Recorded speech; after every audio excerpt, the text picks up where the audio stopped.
నమస్కారం అండి. నా పేరు రమణి. నేను బ్యూటీ థెరపిస్ట్‌ని. గత 27 ఇయర్స్ నుంచి నేను వైజాగ్‌లో బ్యూటీ క్లినిక్ రన్ చేస్తున్నాను. మరి ఆత్మ సౌందర్యం అనే ఒక చక్కటి అంశం నా లోపల నుంచి ఇన్నర్ వాయిస్‌గా పుట్టుకొచ్చినప్పటి నుంచి, ఆ రోజు నుంచి ఈ రోజు వరకు ఆత్మ సౌందర్యం మీద శాకాహారం, జ్ఞానం అందరికీ తెలియజేయాలనే తపనతో ఉన్నాను. మరి వీటన్నిటికి కారణమైన బ్రహ్మర్షి పితామహ పత్రిజీ గారికి అనంత వేల కోట్ల ఆత్మ నమస్కారాలు. మరి ఆత్మ సౌందర్యం. ఆత్మ సౌందర్యం అంటే ఏంటి? అసలు ఆత్మ సౌందర్యం అంటే ఎంతో చాలా ఆశ్చర్యంగా ఉంది కదండీ! ఆత్మకి సౌందర్యం ఏంటి? మరి ఆత్మతో సౌందర్యానికి అనేసరికి నాకు కూడా ఆ క్వెషన్ వచ్చిందండి. కానీ బ్యూటీషియన్స్, నేచురోపతి తర్వాత డెర్మటాలజిస్ట్‌లు ఇలా రకరకాల వాళ్ళు మనకి ఎంతో సాధన మనకి ఒక మంచి సర్వీస్‌తో చాలా చక్కటి అందాన్నిస్తారు. మనలో ఉండే అందాన్ని వాళ్ళు చక్కటి సాధన ద్వారా మెరుగులు దిద్ది, మనలో ఉండే అందాన్ని వాళ్ళెంతో చక్కగా అందాన్ని తీర్చిదిద్దుతారు. మరి ఆ అందం ఎవరి మీదో డిపెండ్ అవ్వకుండా, మనలో ఉండే అందాన్ని మనము వెలికి తీసుకునేటట్టు చేయటమే ఆత్మ సౌందర్యం. మరి అలాంటప్పుడు బ్యూటీషియన్ ఒద్దా? నేచర్ క్యూర్ ఒద్దా? అలాగే డెర్మటాలజిస్ట్ ఇచ్చినవి పాటించొద్దా అంటే, లేదండి పాటించాలి. ఎందుకు అనేసనంటే వాళ్ళు ఎంతో మన స్కిన్ కోసం, మన కోసం ఎంతో చక్కగా మనలో ఉండే ఏదైతే సమస్యతో ఉన్నామో వాళ్ళది తెలుసుకొని, అది ఇట్టే పోయేటట్టు ఎంతో చక్కటి మనకి కావాల్సిన సౌకర్యాన్ని ఇస్తారు కదా! అది కూడా చాలా అవసరమండి. అది బాహ్య సౌందర్యం. మరి అంతర సౌందర్యానికి, ఆత్మ సౌందర్యానికి అది కావాలన్నటప్పుడు అదే అసలైన సౌందర్యం.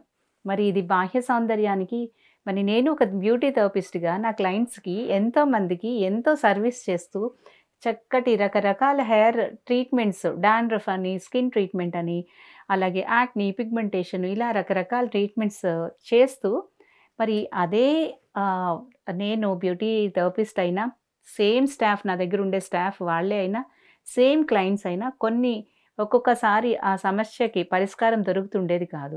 ఎప్పుడైతే ఆత్మ సౌందర్యాన్ని నేను ఆ కాన్సెప్ట్‌ని వాళ్ళకి కూడా పరిచయం చేస్తూ, ఈ జ్ఞానాన్నంతటిని వాళ్ళకి కూడా పంచి, ఆ జ్ఞానంతో వాళ్ళు సాధన చేసినేటప్పుడు వాళ్ళకి ఏదైతే హెయిర్ అండ్ స్కిన్ ప్రాబ్లమ్ సమస్యని చాలా చక్కగా మేము క్లియర్ చేయగలిగేవాళ్ళం.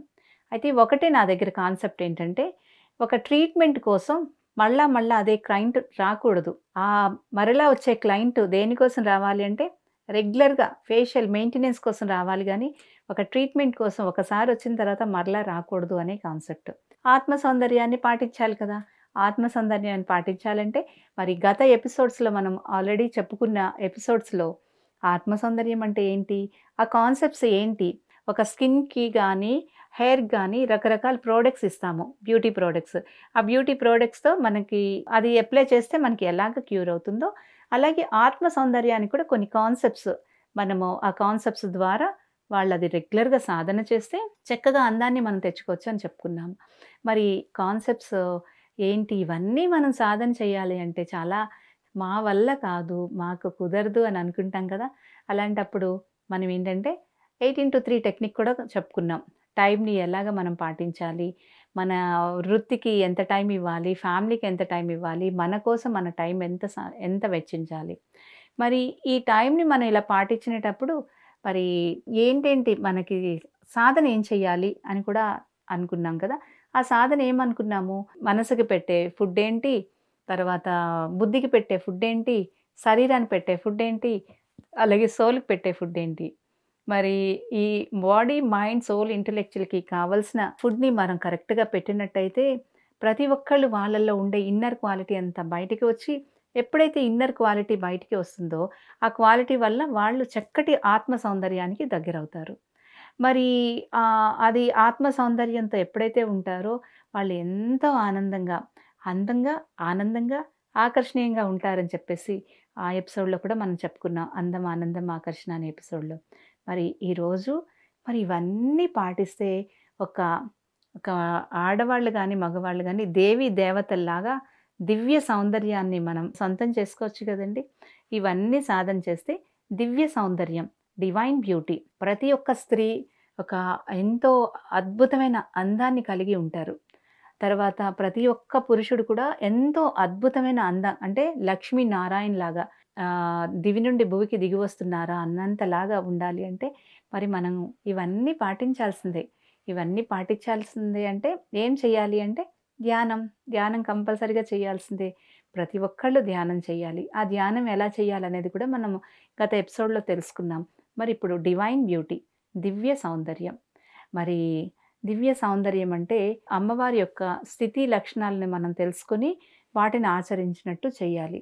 మరి ఎలా అంటే ఈ ప్రణవంలో కొలువైన ఆ పరమేశ్వరి మరి అలాగే హే అపర్ణ, మహామాయ అని చెప్పుకుంటూ ఒక శారదాదేవిని, లక్ష్మీదేవిని, సరస్వతీదేవిని పిలుచుకున్నాం. ఓంకార బీజాక్షరి అనే ఒక శారదామాతను పిలుచుకున్నా.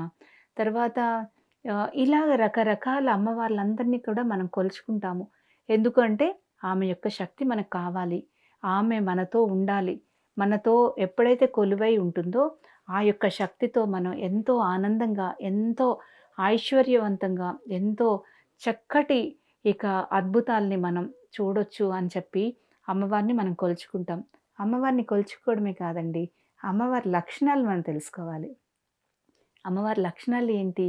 ఇక్కడ మనం అమ్మవారి లక్షణాలు అంటే, అమ్మవారి యొక్క స్థితి లక్షణాలు ఆహ్వానించుకోవాలి. తర్వాత మనస్సుకి కావాల్సిన అమ్మవారి యొక్క స్థితి లక్షణాలను ఆహ్వానించుకోవాల్సి ఉంటుంది. మరి మనకు ప్రకృతి మాతకు ఉండే సంబంధాన్ని మనం దగ్గర చేసుకోవాలి. అంటే ప్రకృతి మాతతో మనం ఎప్పుడైతే సంబంధం పెట్టుకున్నామో, ఆ అమ్మ మనకు ఎంతో చక్కగా అమ్మ యొక్క శక్తిని తీసుకోగలుగుతాం. అంటే ఇక్కడ అమ్మ శక్తి ఇవ్వడం అంటే, మనకి వచ్చి అలాగ శక్తిని ఇవ్వాలి అంటే, మనం తీసుకోగలిగే ఎబిలిటీ మనకుండాలి కదండీ! అమ్మ ఇచ్చిన శక్తిని, ఎబిలిటీ తీసుకోవాలి అంటే, మరి అమ్మలాగా మనం చెయ్యాలి. మరి మన ఇంట్లో అమ్మ కూడా మనకి చిన్నప్పటి నుంచి అన్నీ చేసి చూపిస్తుంది. ఎలాగా మనకి అన్ని ఇంట్లో పనులు, తర్వాత ఒక మంచి సజ్జన సాంగత్యం ఇవన్నీ నేర్పిస్తే, చేస్తుంటే మనం చూస్తుంటాము. చూస్తుంటే మనం చేస్తాము. మళ్ళీ మన నెక్స్ట్ తరాలకి ఎలాగైతే చెప్తామో, అలాగే అమ్మవారిని పూజించడంతో పాటు, అమ్మవారి యొక్క లక్షణాలను కూడా మనం తీసుకోవాల్సుంటుంది. ప్రకృతి మాతకు ఈ ఫెమినైన్ ఎనర్జీస్ అనేది ఎంతో అవసరం. ఈ ఎనర్జీస్‌తో ఉండేవాళ్ళు స్నేహతత్వంతో, ప్రేమతత్వంతో ఎంతో చక్కటి ఆనందోత్సవాలతో ఉంటారు. ఈ ఎనర్జీస్ తీసుకునేటప్పుడు. మరి మనసు, బుద్ధి, చిత్తం జయిస్తూ వాటి మీద ఎరుకుతో ఉంటూ family members, friends, blood line family అలాగే కొలీగ్స్, ఫ్రెండ్స్ వీళ్ళందరితో కూడా మనం ప్రతి చిన్న విషయంతో ఎంతో సులభంగా వాళ్ళందరితో కలిసిపోయినప్పుడు, వాళ్ళందరితో మనం చక్కగా సాంగత్యంలో ఉండేటప్పుడు మనకి ఎంతో చక్కటి ఒక లీడర్‌షిప్ క్వాలిటీస్ మనకి వస్తుంది. లీడర్‌షిప్ క్వాలిటీ ఎలా వస్తుంది అంటే, గాయత్రి మాత్రమే మనం కొలవాలి. గాయత్రి మాతని మనం కొలిచినప్పుడు మనకి ఎలాంటి లక్షణాలు వస్తాయి అంటే, గాయత్రి మంత్రం, గాయత్రి జపం చేయటం అనేది ఒక డిసిప్లిన్ కోసం. కానీ ఇక్కడ గాయత్రి మాతలో ఉండే క్వాలిటీస్‌ని మనం తీసుకొని అవి ఆచరించాలి. గాయత్రి మాత యొక్క క్వాలిటీస్ మనం ఎలాగ తీసుకుంటామో, అది తీసుకోవడానికి ఎలాగ ఆచరిస్తాము అంటే, గాయత్రి మాత అనంగానే మనం ఒక మేనేజ్‌మెంట్ అంటే చక్కటి మేనేజ్‌మెంటు అనేది గాయత్రి మాత మనకి నేర్పిస్తుంది. మనం చక్కటి గాయత్రి మంత్రాల్లో గాని, ఒక గాయత్రి యొక్క మొత్తం స్తుతి స్తోత్రాల్లో, తర్వాత యొక్క గాయత్రి మాత యొక్క సబ్జెక్ట్ మొత్తం తీసుకుంటే, దాంట్లో ఉండే అర్థాలంతా కూడా మనము మేనేజ్‌మెంట్ స్కిల్స్‌ని నేర్చుకోవాలి. మేనేజ్‌మెంట్ స్కిల్స్ అంటే దేనికి మేనేజ్ చేయాలంటే, ఒక స్త్రీ ఉండేటప్పుడు ఇంటిని ఎంతో అద్భుతంగా మేనేజ్ చేసుకునే స్కిల్ ఆమెలో ఉంటుంది. అయితే రాను ఏమవుతుందంటే, మనం చాలా మంది మీద డిపెండ్ అయిపోతున్నాము. అంటే ఒక వర్కర్స్ మీదే అయ్యుండొచ్చు, లేదంటే ఇంట్లో ఉండే పెద్దవాళ్ళ మీద అయ్యుండొచ్చు, లేకపోతే స్విగ్గీస్ మీద కూడా ఆధారపడిపోతున్నాం.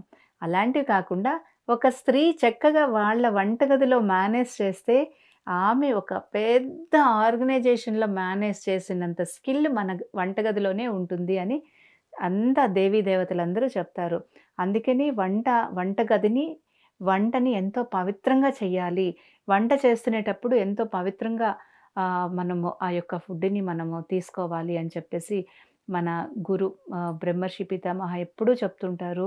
ఆ వంట చేస్తునేటప్పుడు ఎన్ని రకాలుగా మనము ఆ యొక్క అంటే ఏం లేదండి, ఒక్కటే చక్కగా వంట చేస్తునేటప్పుడు ఏ ఆలోచన లేకుండా కూరలు తరుగుతునేటప్పుడు, వంట చేసినేటప్పుడు అందులోనే అందుకని ముందు నైవేద్యం పెట్టాలి. ముందు ఒక భగవంతుడికి నైవేద్యం పెట్టాలి అంటారు. నైవేద్యం పెట్టినప్పుడు మనం చక్కగా మాటలాడకుండా నోటిలో తుప్పర్లు పడతాయని, తర్వాత వేరే ఆలోచనలకు వెళ్ళిపోతాయని, తర్వాత ఇంకా మనము అటు ఇటు చూసినేటప్పుడు మాడిపోతుందని ఇలాంటివన్నీ ఉంటాయని మరి మనకి అవన్నీ పెట్టారు. అలాంటివి చక్కగా ఒక చక్కటి నియమ నిష్టలతో చెయ్యాలి అని. అలాంటప్పుడు ఆ వంట చేసినేటప్పుడు వంట గదిలో ఉండే సామాగ్రినంతటిని కూడా మనము చక్కగా ఎప్పటికప్పుడు మనం అది చూసుకుంటూ ఏది కావాలి, ఏది వద్దు, ఎంత వండాలి, మన వాళ్ళకి ఎంత సరిపోతుంది, ఎంత వద్దు అనేది మనం చక్కగా తెలుసుకొని మనం చేస్తే గనక అది నిజంగా అందుకని పోపుల డబ్బాలో పూర్వం అన్నీ మనకు కావాల్సిందన్నీ దాచిపెట్టేవారు. మనకి సడెన్‌గా అవసరమైతే అందులోంచి పోపుల డబ్బాలో నుంచే మనకి సడెన్‌గా అవసరమైన డబ్బులన్నీ తీసిచ్చేవారు. అంటే ఒక స్త్రీకి ఎంత మేనేజ్‌మెంట్ స్కిల్ ఉంటుందంటే, ఆ మేనేజ్‌మెంట్ స్కిల్‌తో చక్కగా ఇంటిని, తర్వాత కుటుంబాన్ని, అలాగే తర్వాత వాళ్ళ చుట్టూ పరివారాన్ని, తర్వాత ఒక ఆర్గనైజేషన్‌లో ఉంటే ఆర్గనైజేషన్‌ని, పా ఆమె ఒక సర్వీస్‌లో ఉంటే ఒక సర్వీస్‌ని అలాగా ప్రతీది కూడా ఎంతో అద్భుతంగా తను ఆ మేనేజ్‌మెంట్ స్కిల్స్‌తో తను ఎంతో చక్కగా మేనేజ్ చేయగలిగినంత శక్తి గాయత్రి మాత ద్వారా మనం తెలుసుకుంటాము. అయితే ఎలాంటి పనినైనా, ఎలాంటి ఎలాంటి యొక్క సమస్యనైనా, ఎలాంటి ఒక పెద్ద పెద్ద ఇంట్లో జరుగుతున్న కార్యాలైనా, ఎలాంటివైనా కూడా మనం ఇట్టే మనకి ఆ మేనేజ్‌మెంట్ స్కిల్ ఉంది కాబట్టి, ఇప్పటికిప్పుడే మన ఇంటికి ఒక 100 మంది వచ్చారు అంటే 100 మందికి కూడా ఏమి కాకుండా మనం ఎలాగ మేనేజ్ చేయాలి? ఫుడ్‌ని ఎలా మేనేజ్ చేయాలి? ఎలాగ పెట్టాలి? ఏంటేంటి పెట్టాలి? ఏ రకంగా మనం పెడితే వాళ్ళందరికీ అంతమందికి మనం చక్కగా తొందరగా చేయగలుగుతాము. ఎంతెంత కర్రీలు ఎంతెంత మోతాదులో వండాలి? ఎంత ఏంటి అనేది ఒక్క ఆడవాళ్ళకి ఆ కిచెన్‌లో అంటే ఇక్కడ మగ తేడా లేదండి.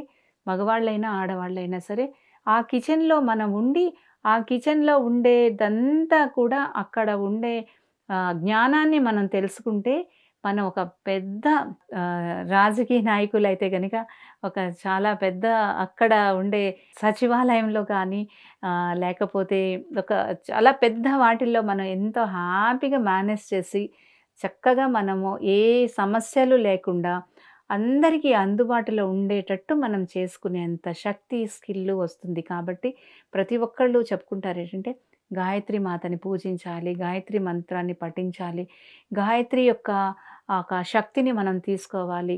ఆమెని రెగ్యులర్‌గా జపిస్తూ ఉంటే మనలో ఇలాంటి స్కిల్స్ అన్నీ వస్తాయని చెప్పి మనకేంటంటే ఇండైరెక్ట్‌గా మనకి ఇవన్నీ కూడా అందుకనే అంటాము స్పిరిచువాలిటీ అంటే ఒక సైన్స్. ఎవరైతే డివైనిటీతో ఉంటారో వాళ్ళకి సైన్స్ అంతా అవగతమవుతుంది. ప్రతి ఒక్క స్పిరిచువాలిటీలో సైన్స్ ఉంటుంది. అందుకని అపూర్వం ఇవన్నీ మనకి సైన్స్ అనేది వాళ్ళు తెలుసుకోలేకపోతారని ఒక నమ్మక వ్యవస్థతో ఒక ప్రతీది కూడా ఇది ఇలా ఉండాలి పూజా విధానంలో. ప్రతీది కూడా అలాగా మనకి చేయటం వల్ల ఆ డిసిప్లిన్సే మనం నేర్చుకుంటున్నాము. రాను రాను అది ఏమైందంటే లాజికల్ మైండ్ బాగా యాక్టివ్ అయిపోయి ఆ లాజికల్ మైండ్ ఉండడం వల్ల ఇది ఎందుకు, ఇది అక్కర్లేదులే, ఇదైతే ఎలా అవుతుంది, అది కాదు, ఇది కాదు అని చెప్పేసి వాటన్నిటిని కూడా మనం పక్క త్రోవలో పెట్టేసి, మన వరకు మనం ఎప్పుడైతే వెళ్ళిపోతున్నామో, అప్పుడు మేనేజింగ్ స్కిల్స్, మేనేజింగ్ డెవలప్‌మెంట్ చెప్పే క్లాసులని, పర్సనాలిటీ డెవలప్‌మెంట్ క్లాసులని వీటన్నిట్లికి ఎళ్ళడం జరుగుతుంది. కానీ వాటన్నిట్లికి వెళ్ళడంలో వాళ్ళు ఎంతో చక్కటి క్లాసెస్ ఇస్తారు. ఇచ్చిన వాటిని ఇంప్లిమెంట్ చేయటమే కదా మెయిన్. ఆ ఇంప్లిమెంట్ చెయ్యాలి. ఇంప్లిమెంట్‌తో మనం ఉండాలి అంటే అది ఖచ్చితంగా మనము గాయత్రి మాత యొక్క లక్షణాలు తెలుసుకుంటూ ఆమెని స్తుతిస్తూ ఆ స్తుతించటంలో ఆ యొక్క స్తోత్రాల్లో ఉండేవన్నీ కూడా మనం క్షుణ్ణంగా అవగతం చేసుకోవాలి.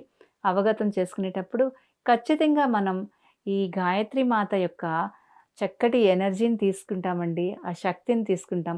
మరి అమ్మవారి యొక్క శక్తినే మన దగ్గర ఉండేటప్పుడు మనం ఎంత అద్భుతంగా ఉంటామో, మరి ఎంత ఆనందంగా ఉంటామో, మరి ఆ గాయత్రి మాత లాగే మనం ఉంటున్నాము అనే ఆ ఫీలింగే ఎంత అద్భుతంగా ఉందండి. మరి ఆ కుటుంబంలో గానీ, ఆమె జాబ్ చేస్తున్న వర్క్ ప్లేస్‌లో గానీ, తర్వాత ఆవిడ చేస్తున్న సర్వీస్ ప్లేస్‌లో గానీ, ఆమె తిరిగాడుతుంటే శోభాయమానంగా స్త్రీ నట్టింట తిరుగుతూ ఉంటే, ఆ ఇంటికి ఎంత ఆనందం, ఆ వర్క్ ప్లేస్‌లో ఉంటే ఎంత ఆహ్లాదం, ఆ యొక్క సర్వీస్ ప్లేస్‌లో ఉంటే ఎంత ఉత్సాహం, మరి ఇవంతా ఎంత ఉల్లాసంగా ఉంటే ఎంత ఆనందాన్నిస్తుంది కదా! మరి ఇదే కదా ఆత్మ సౌందర్యం. మరి గాయత్రి మాతని కొలుచుకునేటప్పుడు, ఆ యొక్క స్థితి లక్షణాలు తెలుసుకునేటప్పుడు, ఆ యొక్క సౌందర్యాన్ని, ఆత్మ సౌందర్యాన్ని మనం తెలుసుకుంటాం. ఈ ఆత్మ సౌందర్యాన్ని మనం ఎప్పుడైతే తెలుసుకున్నామో, మనము చక్కగా ఇంకా మిగతా అమ్మవార్ల యొక్క స్థితి లక్షణాలని మనం తెలుసుకుంటూ, ఆ యొక్క స్థితిలో మనము ఉంటూ, మరి మనమే కదా ఒక దివ్య సౌందర్యానికి చేరువవుతాము. మనమే ఒక దేవీ దేవతల్లాగుంటాము. ఒక దేవత పైనుంచి వస్తుంటే ఎంత ఆహ్లాదంగా, ఎంత శక్తివంతంగా ఉంటుందో, ఆ శక్తివంతంగా మన ఇంటిలో మనం తిరుగుతుంటే, మరి మన ఇల్లంతా కూడా ఒక వైబ్రేషన్ క్రియేట్ అయ్యి, మరి ఎంతో అద్భుతంగా ఉంటుంది. మరి వచ్చే ఎపిసోడ్‌లో మరి ఇంకా ఇంకా డివైన్ బ్యూటీ కోసం ఒక్కొక్క లక్షణాలు, ఒక్కొక్క అమ్మవారి యొక్క లక్షణాల కోసం మనం తెలుసుకుందాం. అంతవరకు నమస్తే అండి. Thank you.